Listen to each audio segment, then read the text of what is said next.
ಹಾಸನದ ಪ್ರಸಿದ್ಧ ಹಾಸನಾಂಬ ದೇವಿ ದರ್ಶನೋತ್ಸವ ಇಂದಿನಿಂದ ಆರಂಭವಾಗಿದ್ದು ಜಿಲ್ಲಾಡಳಿತದ ವತಿಯಿಂದ ಸಕಲ ಸಿದ್ಧತೆಯನ್ನ ಮಾಡಿದ್ದಾರೆ. ಜಿಲ್ಲಾಧಿಕಾರಿ ಆರ್ ಗಿರೀಶ್ ಅವರು ಹಾಸನಾಂಬ ದೇವಾಲಯ ಆವರಣದಲ್ಲಿಂದು ಅಧಿಕಾರಿಗಳೊಂದಿಗೆ ಸಭೆ ನಡೆಸಿ ಅಂತಿಮ ಹಂತದ ಸಿದ್ಧತೆಯನ್ನ ಪರಿಶೀಲಿಸಿದರು. ಭಕ್ತಾದಿಗಳಿಗೆ ಮೂಲಭೂತ ಸೌಕರ್ಯ, ದೇವಾಲಯದ ಅಲಂಕಾರದ ಪ್ರಮುಖ ವೃತ್ತಗಳಲ್ಲಿ ದೀಪಾಲಂಕಾರ ಬಹುತೇಕ ಪೂರ್ಣಗೊಂಡಿದೆ. ಸಾರ್ವಜನಿಕರು ಅಕ್ಟೋಬರ್ 29ರಿಂದ ನವೆಂಬರ್ 5ರವರೆಗೆ ಪ್ರತಿದಿನ ಬೆಳಗ್ಗೆ 6ರಿಂದ ರಾತ್ರಿ 8 ಗಂಟೆಯವರೆಗೆ ನೈವೇದ್ಯ ಸಮರ್ಪಣೆ ಹೊರತುಪಡಿಸಿ ದರ್ಶನಕ್ಕೆ ಅವಕಾಶವಿದೆ.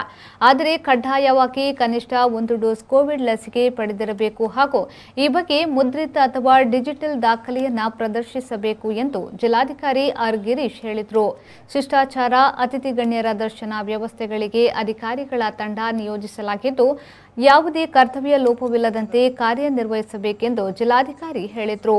ದೇವಾಲಯದಲ್ಲಿ ಪ್ರತಿದಿನ ಪುಷ್ಪಾಲಂಕಾರ ಬದಲಾಯಿಸುವಂತೆ ಅವರು ಸೂಚಿಸಿದ್ದಾರೆ.